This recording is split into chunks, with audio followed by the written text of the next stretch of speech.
Namaskar to all the members of Emirates Ramakrishna Sarada Pathachakra. Possibly this is the second time that we are meeting on the internet in connection with Thakur Ma and Swamiji.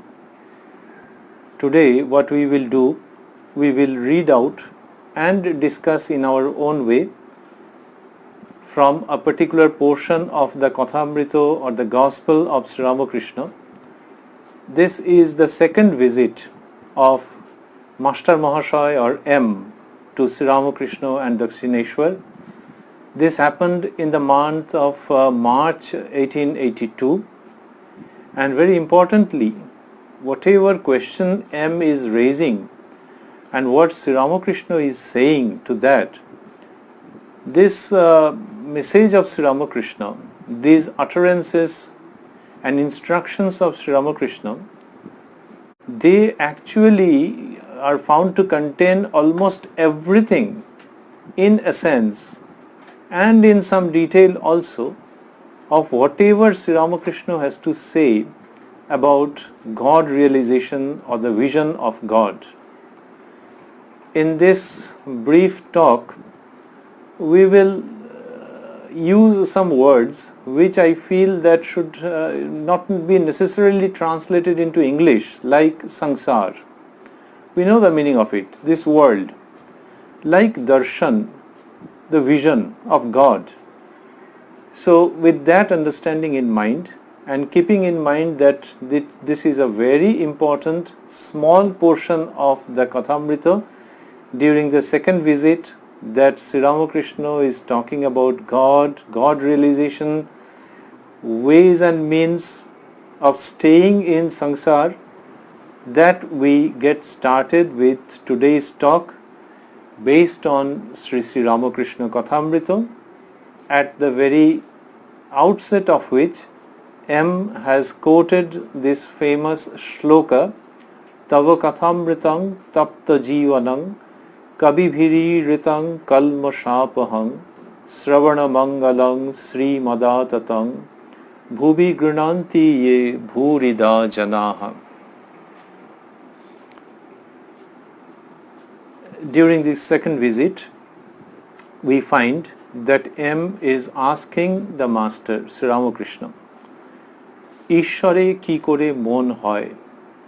So the original Bengali quite often we will refer to, but the English equivalents we will try to go through as we discuss the concerned point. So he says humbly that how can sir one develop a passion for God?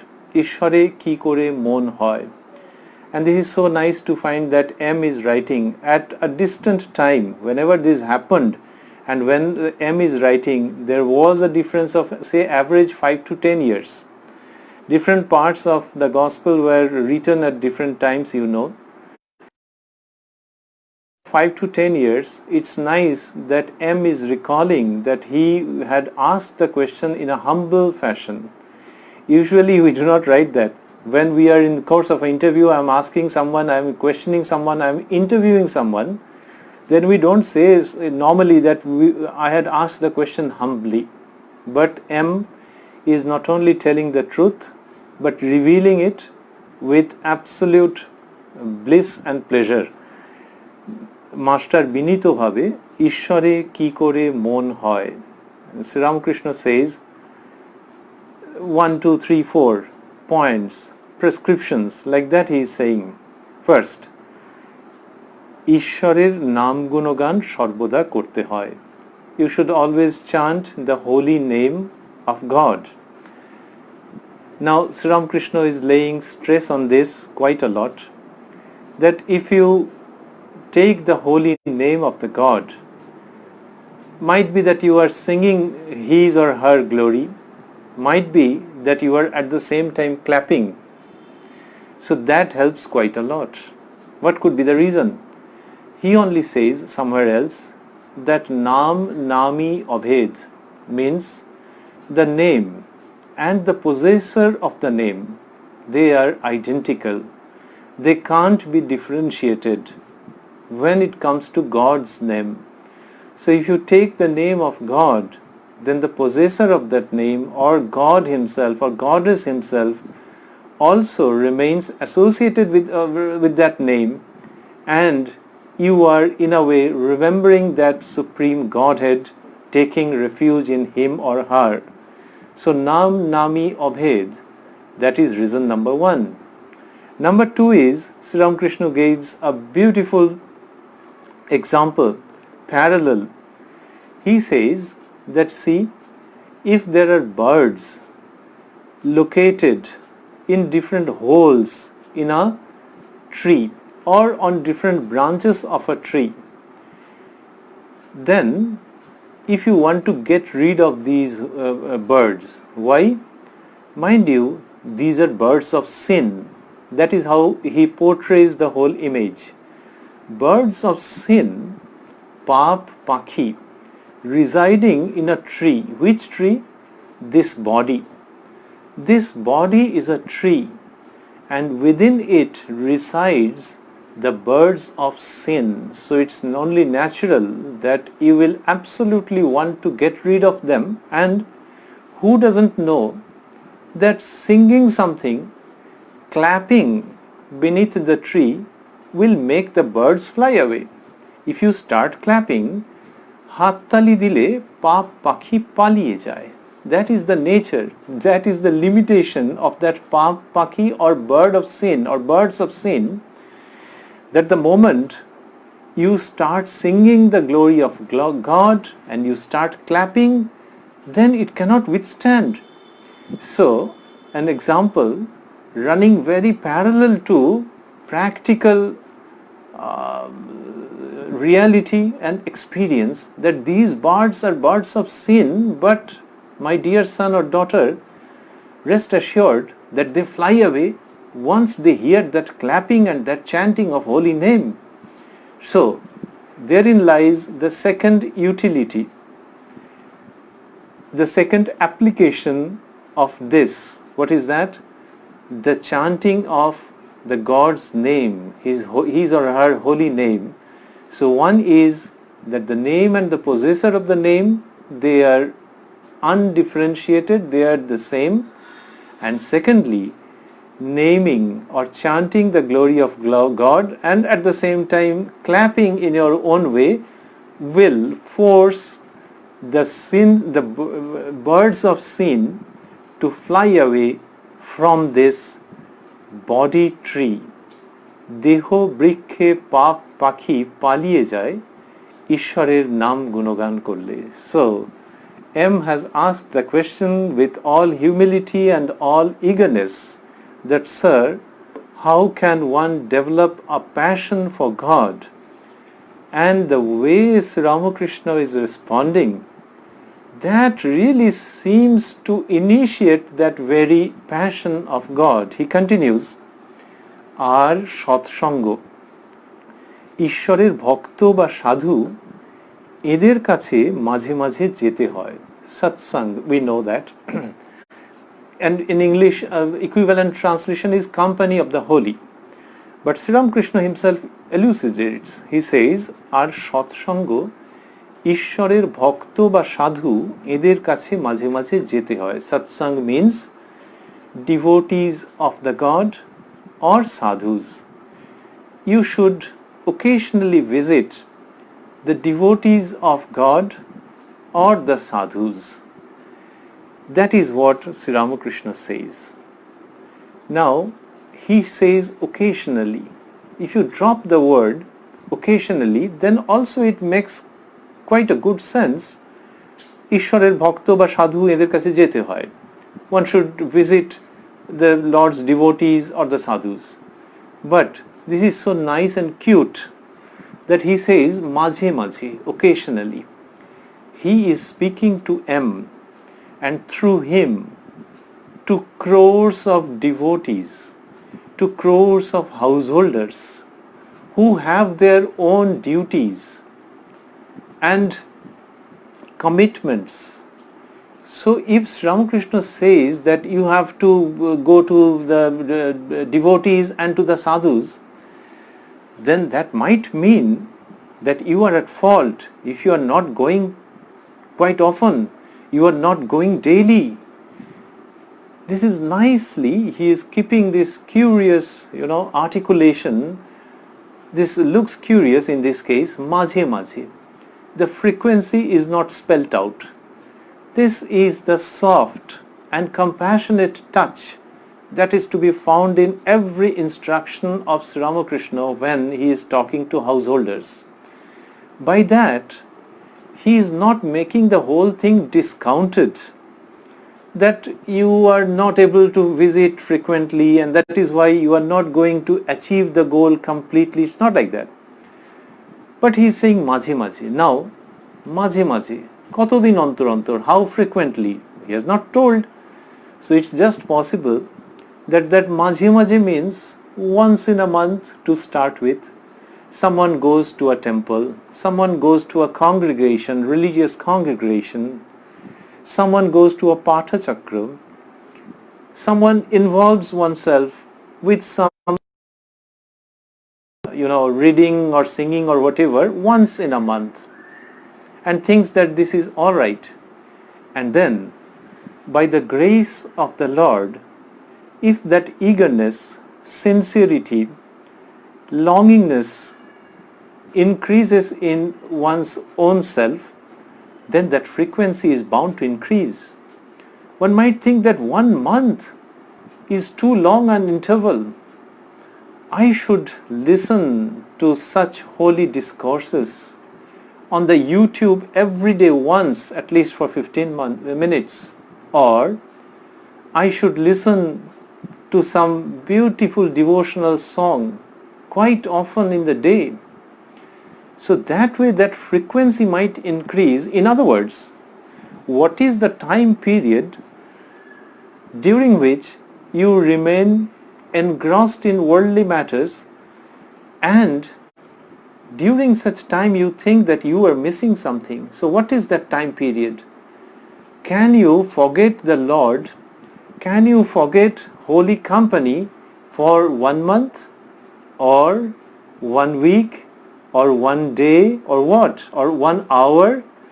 Is it so that after 1 hour you feel that you are really like a fish out of water? You are within worldly and mundane things. So that happens with devotees.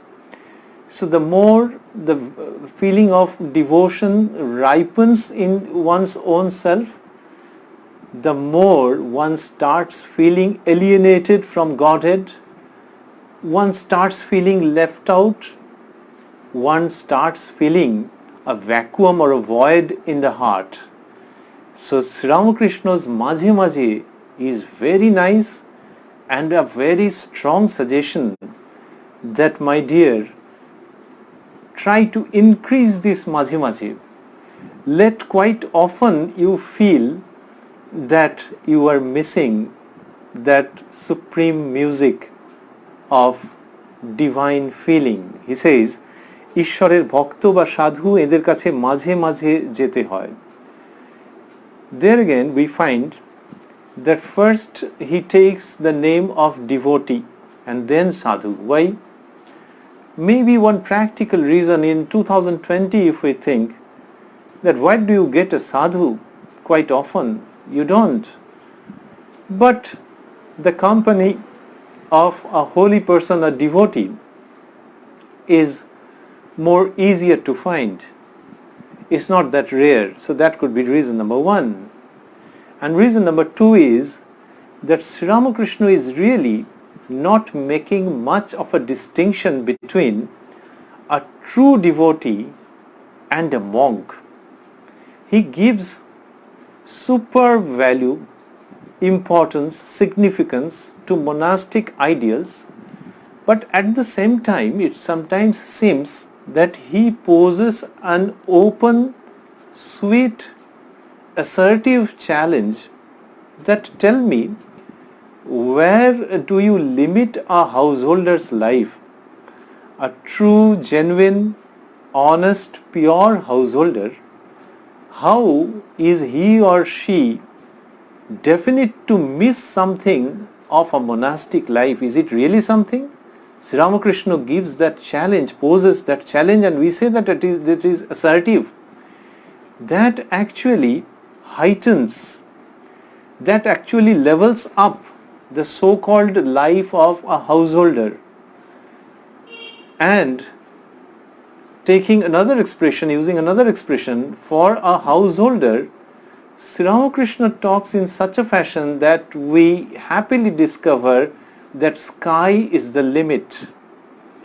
So, Sri Ramakrishna doesn't undermine the monastic ideal, but he enlightens, illuminates the householder's life with wonderful spiritual serenity. And that is why when he says, Ishwarer Bhakto ba Sadhu, there we can in a way listen to a very optimistic note that let not a disciple or a devotee of the God find himself or herself far off from monastic ideals based on renunciation and service. Finally, when he talks about sadhu, who is a sadhu? In the Kathamrita or the Gospel, he says that jar mon pran antoratta ishware gato hoyeche, one whose whole being has been immersed in the feeling of God, jini ishwariyo kotha boi konna, who doesn't speak anything other than matters divine, jini strilokke oihik chokhe dekhen na, who doesn't see women with worldly look, সাংসারিক look, ঐহিক চোখে দেখেন না, এবং সর্বভূতে ঈশ্বর আছেন জেনে সকলের সেবা করেন. And knowing that God is present in all beings, one who serves everyone is a sadhu. Sri Ramakrishna says, মোটামুটি এইগুলি সাধুর লক্ষণ. So nice. That more or less these are the characteristics of a monk. So, the way he defines a monk, that one whose whole being is saturated with divinity or is surrendered to the divine Godhead, one who doesn't say anything other than God and God-related matters, one who doesn't look at women with worldly eyes, and one who serves everyone knowing that God resides in them, is a sadhu. Then we find once again that this is a bringing together of so-called monastic and so-called household traditions together. This is a bringing together. So Sri Ramakrishna says, কি করে, to the reply of ঈশ্বরে কি করে মন হয়, he says that Satsang, satsang, occasional visits to the devotees of God and to sadhus. Then these are like prescriptions, Possibly in today's program,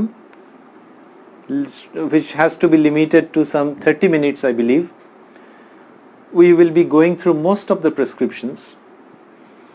When we say prescriptions, we are reminded of, the names of medicines, other tests written somewhere, the beginning of which is written RX.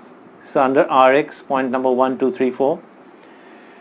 And these days when one sees a prescription, one is sometimes a little scared that what will be the cost, what will come out of the tests, and also when should I report once more, and that whether I have to pay anything during that reporting, or one reporting is free, and so on. Pardon me if it doesn't happen with someone you know. There are good physicians, but sometimes things become scaring for many patients, that the first follow-up, will I be charged for that or not? Sri Ramakrishna's prescriptions are so nice that you or I can diagnose of our own that whether we have improved on the lines suggested in the prescription. So in the prescription there are definite tests like Majhe Majhe, and how nice you have responded to those points in the prescription, you can test for yourself. Has that frequency increased or not? Do you feel an urge to go to devotees, monks, ashrams, places of worship quite often? Do you feel an inner void? Do you feel a bliss in taking the name of Lord? And is it increasing day by day? This you can judge for yourself. So, a revisit is not absolutely necessary that way. A revisit to the prescription is alright. But to the person who is saying, so the second time, will you have to come to this person physically? Sri Ramakrishna's prescription, as we find in the Kathamrita and other places, is such a nice thing that once you have this prescription, this is a treasure for the whole life. And if you go through it, you will not be scared. You will come to know of your limitations. You will find ways and means, and whether you are on the right track, whether you have advanced, that you can judge. And those judging guidelines are also laid down in this very prescription. Sri Ramakrishna, the avatar, doesn't keep himself mandatory in the whole process that you will have to come back to me and me every time. That is the beauty of the nectar that he has given, and we find in the form of Kathamrita.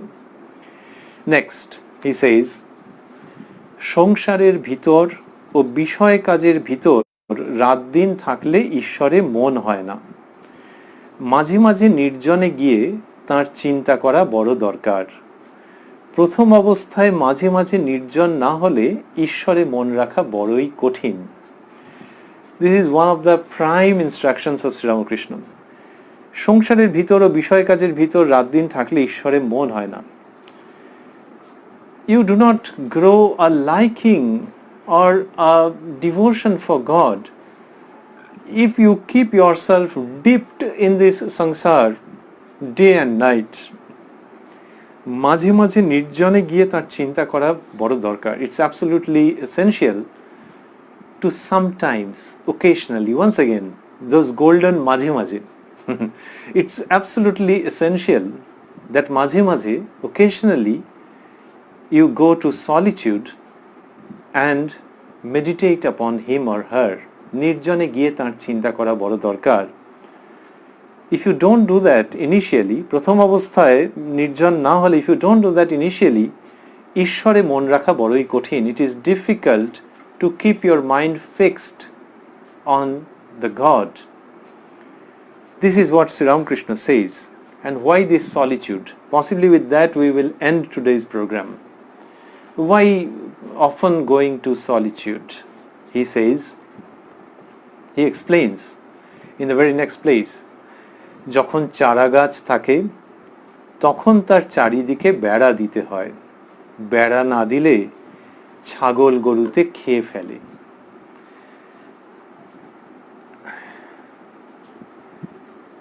When the tree is just a sapling, so in those formative years you have to give a fence all around it. Otherwise what will happen?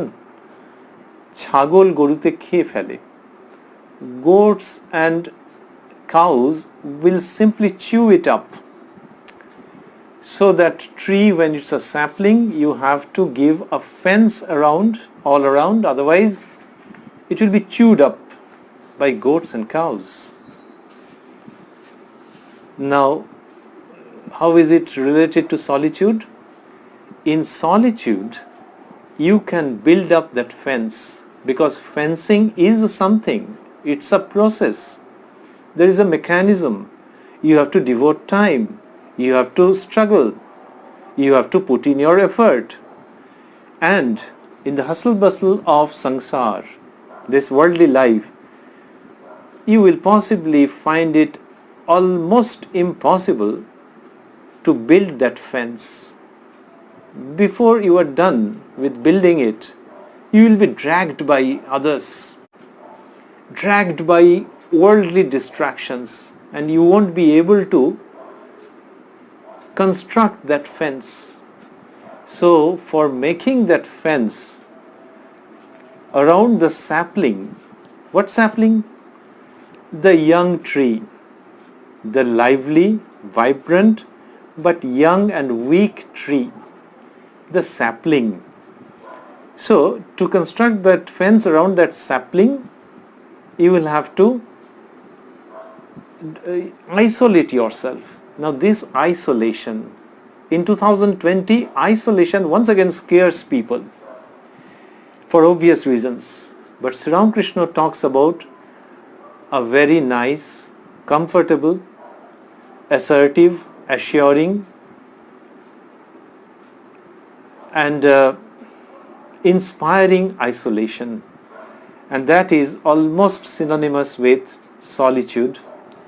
When you are lonely, when you are in solitude, then around your mind which has just started growing devotion for the Lord, when it is just a sapling, so around that mind you can you can construct a fence. Fence built up of what? Fence built up of discrimination, or the exact words are Viveka Vairagya, means discriminating what is good, what is bad, what is eternal, what is not, what is seemingly permanent and what is really permanent. So thinking about all these, meditating upon all these, trying to realize these in your own life, in our own life, is constructing the fence around that young tree or the sapling of mind which has started growing that golden devotion to Lord. So that is why you should go to solitude. Once again, in this maddening noise of worldly life, it won't be possible. Sri Ramakrishna in other place says, footpather charagaj. The sapling on a footpath, nice expression. That on a footpath is something very dry, very cruel. It doesn't have any possibility that way. It's very rigid, harsh, and in that a sapling is in a way the start of a poetry. That green is a reminder that divinity and spirituality is going to dawn at some point of time or other. So a sapling in a footpath, charagache footpath, is a beautiful contrast in itself, but contrast means there is no competitiveness. This once again is a contrast with a difference. This is a constructive contrast that, see, even in a footpath a sapling is possible, but you will have to be careful. You will have to build a fence around it so that it is not eaten up, ... Similarly, the mind otherwise looks atheistic, very harsh, very dried up, without any devotion. But please don't use these expressions. These are not correct. You see, even an iota of devotion is there in your heart. You see, and you will find it. Like in the long stretch of footpath, somewhere you find a sapling. Similarly, there is a small plant, a sapling of devotion in your otherwise looking concrete footpath, the footpath of mind. So, your job is to preserve that sapling so that it builds up into a mighty tree. Sri Ramakrishna says that solitude is necessary for that. And if you can't give that solitude, if you don't mind going to solitude now and occasionally at times, then what will happen, then, sorry to say, that one morning, people say one fine morning, but here in one sad morning while going to office or somewhere, you might find that sapling in the footpath, you have to see and you have to bear with the fact that it is being harshly chewed up by goats and cows.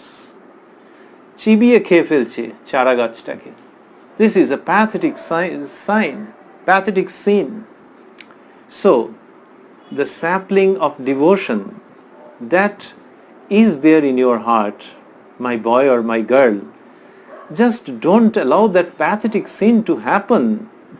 Let it not be chewed up by worldly animals, by worldly distractions, by worldly illusions. Let not those non-veg cattle destroy the sapling of devotion in your heart. So, goats and cows, nice to think of, but Sri Ramakrishna is bringing such a contrast that see, they are chewing up that plant, that sapling. So let not that heinous thing, that violent thing happen with the sapling of devotion that is definitely there in your mind, in the core of your heart. With that, we end today's discussion. When M is talking about what Sri Ramakrishna is saying, then when he's so the next part we will follow up in the next class. I don't know when that will happen with the grace of Thakur and Ma. But when we recall that when M is saying that what Thakur has said to his question that how can sir one develop a passion for God, so before Sri Ramakrishna's answer, M is giving a subheading. In that subheading he writes, গৃহস্থ সন্ন্যাস উপায় নির্জনে সাধন. The monasticism of the householder. This is M's own coinage.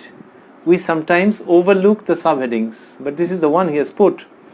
গৃহস্থ সন্ন্যাস উপায়, the way, the means. নির্জনে সাধন. The sadhana, the spiritual practice carried on in solitude. So that is the way of monastic householdership. Now this is a grand idea. Swami Ranganathanandaji used to say that the concept of yogis living in dwelling in caves, Ranganathanji used to say that the concept of yogis is nice so long as only a few remain in forests and caves and in secluded places. In the present age, what we want is not a large increase in such type of yogis, but what we want in a large number in the present day, Ranganathananji says, is citizen yogis, Nagorik yogi. This concept of citizen yogis, this is brought out, this is articulated in the Kathamrita by Sri Ramakrishna and pointed out definitely, unmistakably by M when he says Grihastha Sannyas Upay Nirjane Sadhan. Swami Brahmanandaji once told M that Master Mahasaya, এইবার ঠাকুর এসে শিবলোক আর জীবলোকের মধ্যে একটা bridge তৈরি করে দিয়ে গেছেন। Master মহাশয়, revered sir, this time Thakur has constructed a bridge between Jivalok and Shivalok. When we read Kathamrita, when we stop, linger and meditate upon the message of Kathamrita, then we have no doubt that Kathamrita is veritably that bridge. Brahmananda ji used this word while telling in Bengali যে ঠাকুর শিবলোক আর জীবলোকের মধ্যে একটা bridge তৈরি করে দিয়ে গেছেন। So Kathamrita we very much discover, appreciate, welcome and embrace as that bridge which makes it possible a journey. It makes that journey possible from Jivalok to Shivalok, from this sansar to the world of God, from this world of ours to the world of Sri Ramakrishna. Om Niranjanang Nityam Ananta Rupam Bhaktanukampa Dhrita Vigrahang Vai Ishavatarang Paramesha Midyang Tang Ramakrishnang Shirasa Namamaha.